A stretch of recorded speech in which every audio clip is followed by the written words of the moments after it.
Well, winter's coming, but not in a good way, and I say that because the boss of a supermarket has just kind of given us a bit of bad news, which unfortunately is going to cost us quite a bit of money. So what am I going on about then? Well, according to this article, it says that shoppers to face food price hike after budget's tax raise on employers. Boss of Sainsbury's warned. So what's going on then? Well, says that Simon Roberts, the chief executive of UK's second biggest supermarket, the Sainsbury's, said that the national insurance hike would cost £140 million. There is just the one thing though. According to Labour, no national insurance was hiked at all, it seems. Look at this post here, and admittedly, yes, they are talking about working people, but national insurance was still hiked, and therefore it is going to have a knock-on effect to the rest of us, because businesses are going to have to try and offload this extra costs, and who's going to be offloaded to, eh? Us. Brilliant, eh? Thanks a lot, Labour. Read between the lines. But anyway, his comments come after Wetherspoons and Marks and Spencer's yesterday warned of a combined, wait for this, £160 million hit from the Chancellor's decision to increase employer contributions. And that is the thing Labour haven't thought about here, is it?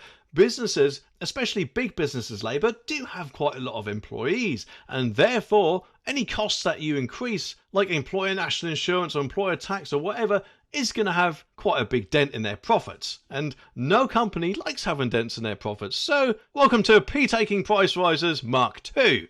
Mr. Roberts said it will lead to inflation, and it's pretty clear it's going to come pretty fast. Given the low margins of the industry, there isn't the capacity to absorb this level of unexpected cost. The supermarket chief also expressed his disappointment that the government had ignored his calls to relieve the extra staff and costs on retailers by finally overhauling business rates.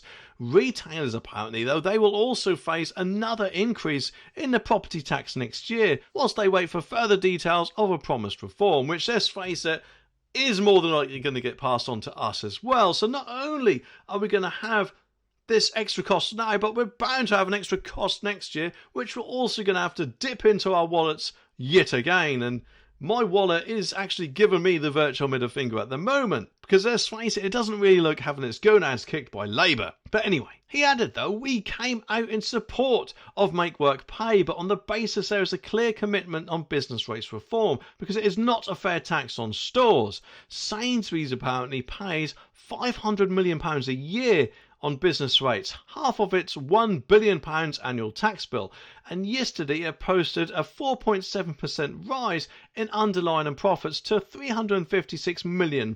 So yes, admittedly, they could absorb this cost if they wanted to. They'd still have £216 million profit left, but of course they're not going to do that, are they? Because it's about a third of their overall profits, and no shareholder is going to like that decision. But just think about this though, if this indeed does give all our wallets a virtual kick in the gonads, what do you reckon the chances are of Labour actually going back to the drawing board and doing a bit of a Liz Truss budget rethink? Unfortunately, I don't think they're very high at all. But either way, it would be good to see, not only because it would be saving us money, but hopefully Labour can actually say something else other than £22 billion black hole, which just seems to keep coming out of their mouths all the time.